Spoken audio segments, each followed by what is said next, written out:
LA 한인타운 인근 한인정비소의 절도범죄가 기승을 부리고 있습니다. 업주들은 절도범들이 가치가 있는 물건들을 모조리 훔쳐가고 있다며 하소연했습니다. 고객들의 합의금을 가로챈 40대 한인 변호사가 유죄를 인정했습니다. 횡령한 금액만 180만 달러에 달합니다. LA시 정부가 노숙자 텐트 설치를 막기 위해 타운 주민들이 직접 설치한 바위를 철거할 것이라고 밝혔습니다.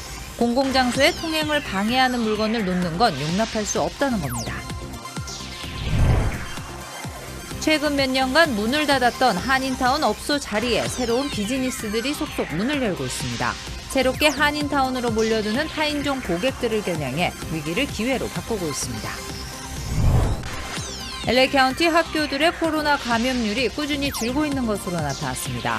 지난주 집계된 교내 양성 판정률은 4.4%로 전주보다도 7% 감소했다고 밝혔습니다. 고객들의 합의금 수백만 달러를 가로챈 한인 변호사가 유죄를 인정했습니다. 잠시 후에 자세히 보도해드리겠습니다. LA 한인타운 인근에 위치한 바디샵과 정비소를 대상으로 한 절도범죄가 기승을 부리고 있습니다. 이 한인 업주들은 절도범들이 돈이 되는 물건들을 모조리 훔쳐가고 있다며 하소연했습니다. 이사면 기자가 취재했습니다. LA 한인타운 동쪽에 위치한 한인 바디샵. 주차장 철문 잠금 장치가 절단돼 있습니다. 견인 차량 유리창이 부서져 바닥에는 유리 잔해들이 사방에 널려 있습니다. 얼마 전 이 바디샵에 2인조 절도범들이 침입해 $8,000 상당의 연장 등을 훔쳐 달아났습니다.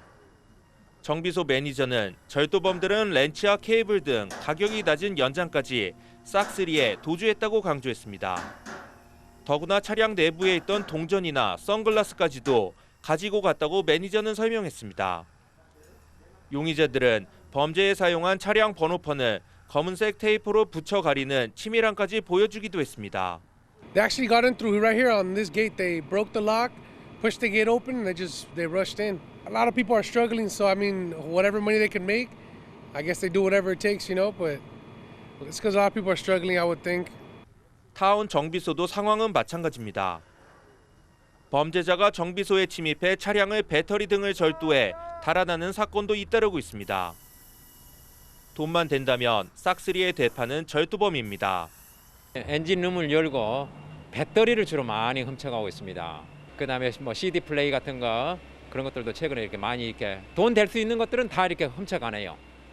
경찰은 LA 지역에서 돈이 되는 모든 물품을 훔치는 절도범들이 날뛰고 있다며 주의를 당부했습니다.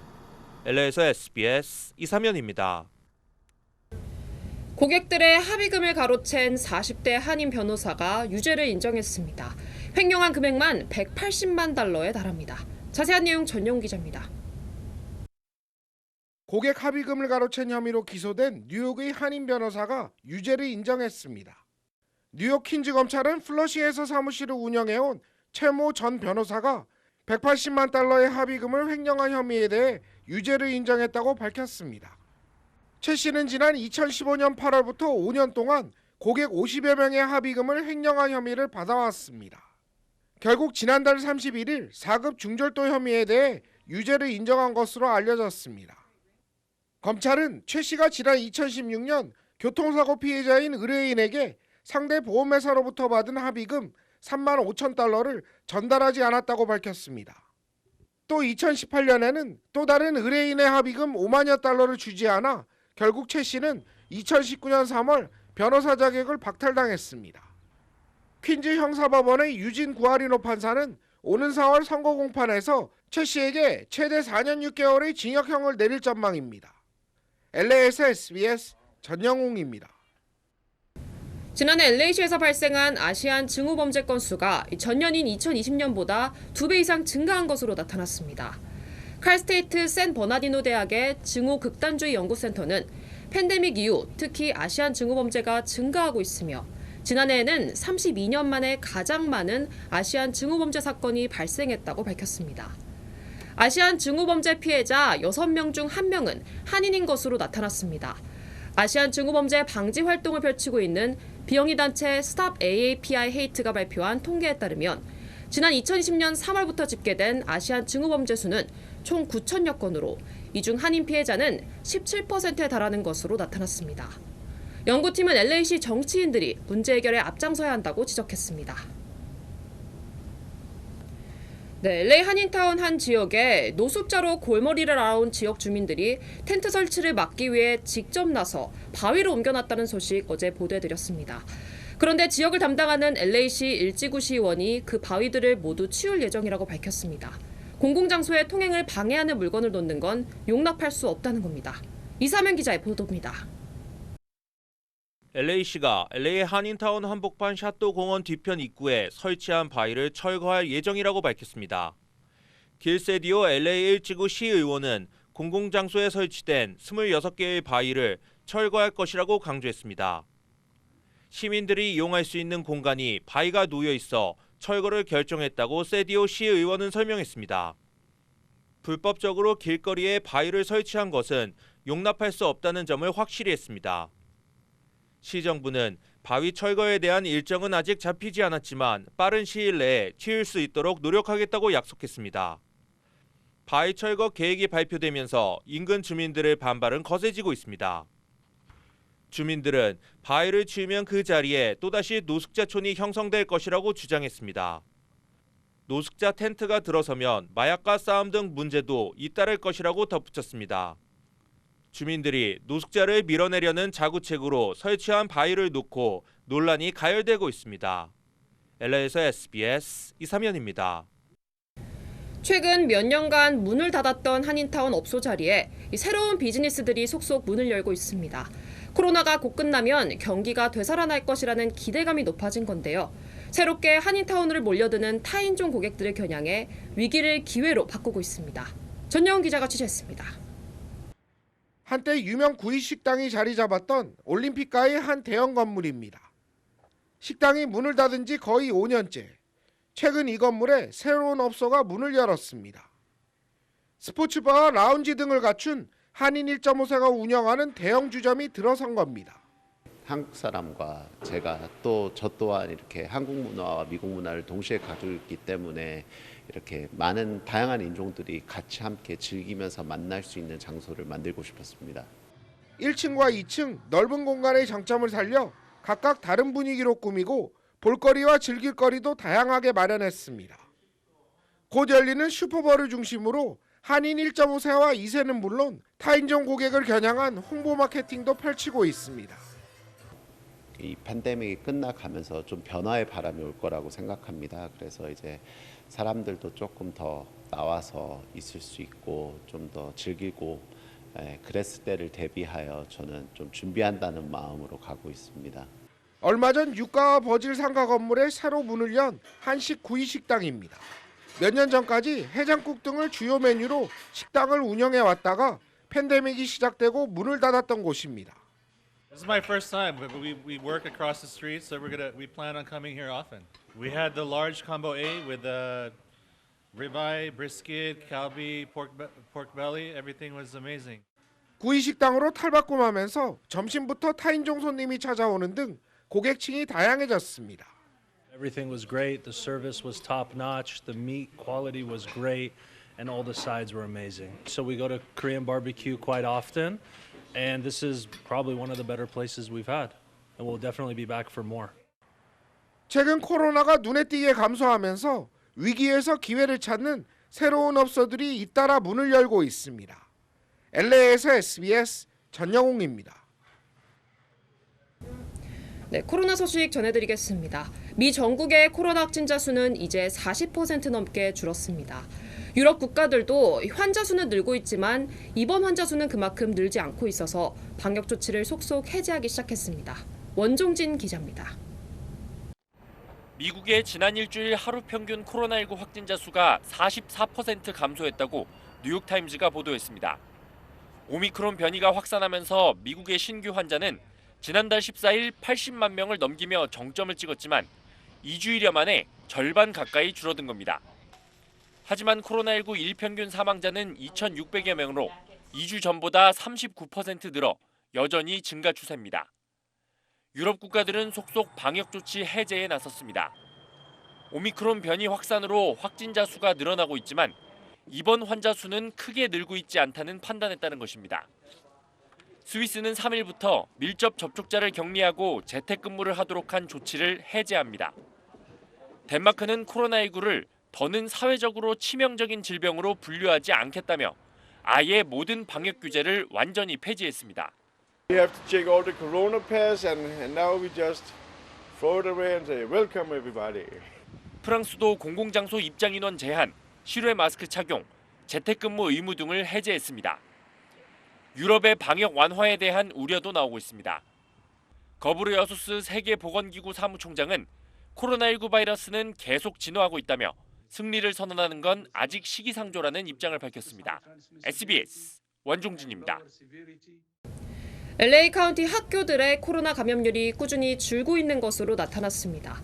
LA 카운티 보건국은 지난주 집계된 학생과 교직원들의 양성 판정률은 4.4%로 최고 수준을 보였던 지난해 말보다 37%나 줄었고 전주보다도 7% 감소했다고 밝혔습니다. 보건국은 900개 학교에 백신 접종 클리닉을 운영하고 100만 개의 자가검진 키트를 추가로 배포할 예정이라고 밝혔습니다. 오늘 발표된 LA 카운티의 일일 신규 확진자 수는 15,664명을 기록했고 양성 판정률은 8.8%로 조사됐습니다. 오늘 오전부터 남가주 곳곳을 덮친 산타아나 강풍은 내일 정오까지 계속되겠습니다. 국립기상청은 샌 게브리엘과 샌 퍼난도 밸리 그리고 LA 카운티 산간 지역에 최대 시속 70마일의 강풍이 불 예정이라고 밝혔습니다. 오렌지 카운티 지역에도 최대 시속 40마일의 강풍이 내일 정오까지 계속되겠습니다. 기상청은 남가주 지역은 다음 주에도 산타아나 강풍 영향권에 들 예정이라며 주민들은 강풍 피해를 입지 않도록 미리 대비하라고 당부했습니다. 다음 소식입니다. 우크라이나 사태에 대한 외교적 해법을 찾지 못하고 있는 가운데 미국이 미군 3,000명을 동유럽에 파병하기로 결정했습니다.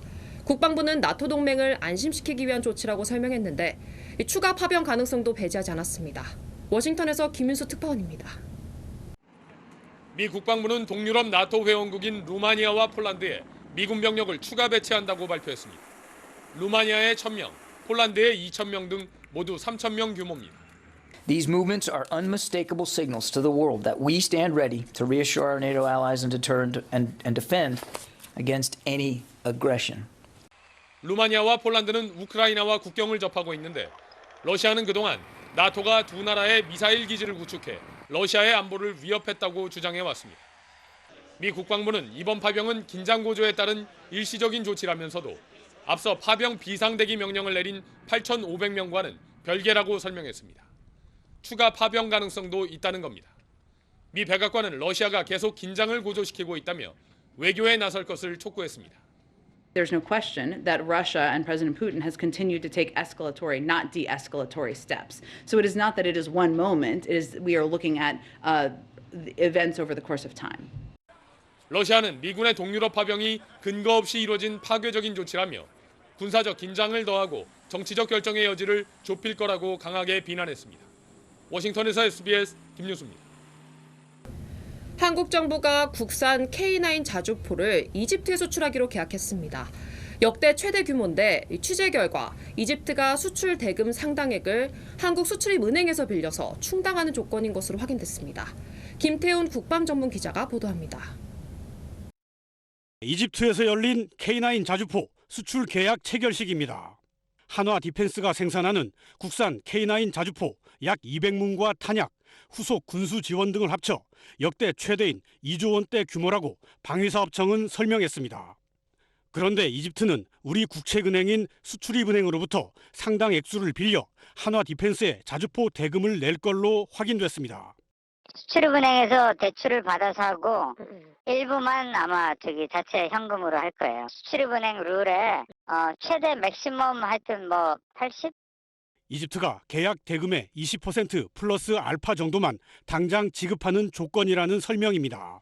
방산업계에선 자주포 가격 할인, 현지 생산분 상향도 허용하는 등 수출 성사를 위해 무리한 계약을 맺었다는 주장도 나오고 있습니다. 방사청과 한화 디펜스 측은 수출 계약에 대출 조건이 있다는 건 부인하지 않았습니다. 그러면서도 상환 조건과 이자율 등 대출 상세 조건은 공개할 수 없다고 밝혔습니다. 또 이번 계약은 수출과 현지 생산으로 양국이 윈윈하는 결과이며 무기 수출 시 수출입은행의 자금 대출은 과거에도 있었다고 해명했습니다. 앞서 문재인 대통령은 지난달 이집트 방문 기간 성과를 내려고 무리하게 협상에 임하지 말라고 방사청에 지시한 바 있습니다. 청와대는 빈손 귀국이란 비판도 있었지만 대통령의 지시가 없었다면 기업은 훨씬 불리한 조건을 감수해야 했을 것이라고 평가했습니다. SBS 김태훈입니다. 베이징 동계올림픽 개막을 이틀 앞두고 성화봉송이 시작됐습니다. 코로나 방역으로 기간을 크게 줄인 가운데 이 로봇을 이용한 물속에서의 성화봉송을 선보이기도 했습니다. 베이징 송옥특파원이 보도합니다. 베이징 동계올림픽 성화를 든 로봇이 물속으로 들어갑니다. 성화는 수중에서 다른 로봇에게 넘겨집니다. 코로나19 방역 때문에 개막을 단 이틀 앞두고 시작된 성화봉송. 대신 친환경, 첨단 기술이 대거 총동원됐습니다. 자율주행 차량도 봉송에 나서고 탄소 섬유로 제작된 성화봉, 페이양은 수소 연료를 사용했습니다. 氢是燃烧时基本达到碳的零排放，其实就是绿色办奥理念和科技冬奥成果的集中体现。 사흘간 1,200명이 성화를 들고 올림픽이 열리는 옌칭과 장자커우 등을 지나게 됩니다. 성화는 내일 베이징으로 돌아와 이곳 국가체육장 성화대에 점화될 예정인데 방식은 아직 공개되지 않았습니다. 2008년 베이징 하계올림픽 때는 중국의 체조 영웅 리닝이 와이어를 달고 경기장 지붕 안쪽벽을 달려가 성화대에 불을 붙였습니다. 14년 만에 다시 올림픽 개회식 총연출을 맡은 장이모 감독은 가장 혁신적인 성화 점화를 예고했습니다. 所以我相信在这个环节上跟100年以来都不一样。我很希望我们是第一个吃螃蟹的人。 내일 개회식은 3,000여 명의 인원이 참가해 100분간 진행되는데 하계올림픽보다 대폭 축소된 규모입니다. 베이징에서 SBS 송욱입니다. 네, 스타벅스가 최근 3개월간 꾸준히 가격을 올려왔지만 소비자들의 발길은 더 늘었던 것으로 나타났습니다. 스타벅스는 지난해 10월과 지난달 두 차례 가격을 인상했습니다. 그럼에도 매출은 더 늘었습니다. 스타벅스가 어제 공개한 실적 발표에 따르면 북미에서만 18%, 전 세계적으로는 13%나 매출이 증가한 것으로 나타났습니다. 스타벅스는 올해 연말 가격을 또 인상할 예정입니다. 스타벅스 측은 인플레이션과 임금 인상으로 가격 인상이 불가피하다고 밝혔습니다. 한국의 코로나 상황 살펴보겠습니다. 설 연휴 동안 검사 건수가 줄었는데도 어제에 이어 오늘도 코로나 신규 확진자 수는 2만 명을 넘길 것으로 보입니다. 방역 조치도 강화됩니다. 김관진 기자가 보도합니다. 연휴 마지막 날인 어제 신규 확진자는 2만 270명까지 늘었습니다. 하루 신규 확진자가 2만 명을 넘은 건 이번이 처음입니다. 한 3시간 정도 대기했던 것 같습니다. 출근하려면 전 직원 음성 확인서 가져오라고 하셔가지고요. 어젯밤 9시 기준 확진자는 17,920명으로 집계돼 오늘 발표될 신규 확진자 수도 2만 명대를 기록할 것으로 보입니다. 이동량이 많은 명절 직후에는 어김없이 확진자가 늘었던 경험, 또 오미크론의 높은 전파력을 감안하면 앞으로 한동안은 간 확산세가 이어질 수밖에 없다. 위중증 환자는 278명으로 닷새째 200명대가 이어졌습니다. 정부는 또 오는 7일부터 방역 패스가 해제된 시설 6종 가운데 학원과 독서실, 스터디 카페, 그리고 백화점, 대형마트 등 3종에는 방역 수칙을 강화하기로 했습니다. 학원의 경우 칸막이가 없다면 2제곱미터당 1명씩 앉거나 한 칸 뛰어앉기를 해야 합니다. 독서실 등도 칸막이 또는 뛰어앉기가 의무화됩니다. 기숙형 학원의 경우 입수할 때 접종 완료자도 신속 항원 검사를 받도록 했습니다. 백화점, 대형마트에선 판촉 및 호객 행위와 매장 내 취식이 금지됩니다. 오는 25일까지 3주간 계도 기간을 운영한 뒤 단속을 시작합니다. 정부는 또 현행 거리두기 체계가 오는 6일 종료됨에 따라 내일 새 거리두기 조정안을 발표할 예정입니다. SBS 김관진입니다. 일본에서도 코로나 폭증세가 이어지고 있습니다. 어제 발표된 신규 확진자 수는 94,930명으로 나흘 만에 역대 최다치를 또 경신했습니다. 수도 도쿄에서 처음으로 2만 명 선을 넘어서는 등 47개 광역자치단체 가운데 18곳에서 역대 최다 확진자가 나왔습니다. 사망자는 전날보다 10명 많은 80명이었고 인공호흡기 치료를 받는 중증자는 하루 새 82명이 증가해 886명이 됐습니다. 한인 학생들도 많이 다니는 원더랜드 초등학교에서 설을 맞아 한국문화축제가 열렸습니다. 전국의 각 지역 주요 한인사회 소식을 이원정 기자가 종합했습니다. 한인 학생들도 많이 다니는 원더랜드 초등학교에서 설을 맞아 한국문화축제가 열렸습니다. 션티어 교장은 학생들이 직접 K-팝과 부채춤, 난타 등 공연과 한복 패션쇼, 전통놀이 체험 등을 할 수 있었지만 올해는 코비드 팬데믹 특수 상황으로 한국문화공여팀을 초청했다고 설명했습니다. 학생들은 지난해 아무런 행사가 없어서 아쉬웠는데 올해는 좋은 공연으로 한국을 알 수 있어서 좋았다고 밝혔습니다. 캄튼의 하수 유출로 인해 롱비치 해변이 일시적으로 폐쇄됐습니다. 롱비치 시정부는 월요일 밤 12,000갤런의 하수가 LA강으로 흘러들었다며 벨몬트부두 서쪽의 모든 수영구역을 일시적으로 폐쇄 조치했습니다. 이번 조치는 수질이 개선될 때까지 유지됩니다.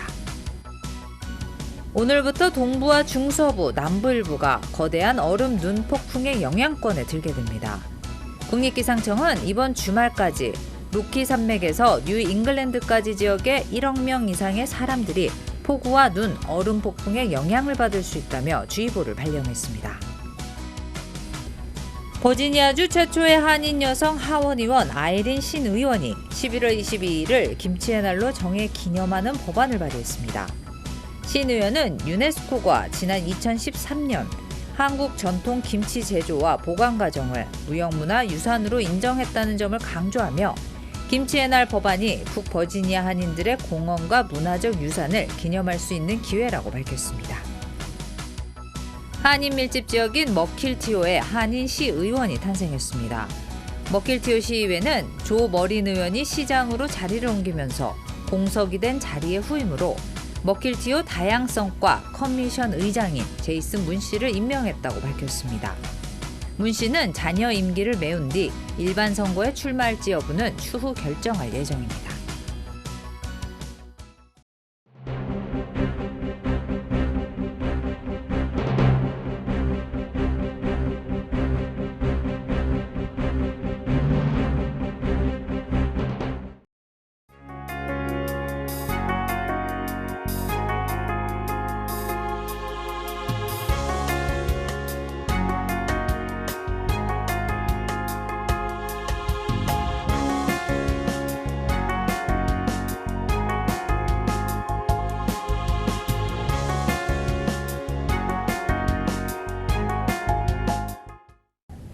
뉴욕에서 식료품점을 운영하는 60대 한인업주가 무차별 폭행을 당하는 안타까운 사건이 또 발생했습니다. 공짜로 물건을 주지 않았다는 이유에서입니다. 뉴욕 경찰은 아시안 증오범죄 가능성을 염두에 두고 수사를 벌이고 있습니다. 지난해 3월 애틀란타 스파 총격 사건으로 아시안 증오 문제가 수면 위로 올라온 지 1년이 다 돼갑니다. 그럼에도 아시안 증오 범죄 여전합니다. 작은 일에도 분노하며 계속해서 이슈를 만들고 목소리를 내는 것, 우리 한인들이 할 일이라는 생각입니다. 뉴스 마치겠습니다. 시청해주신 여러분 고맙습니다.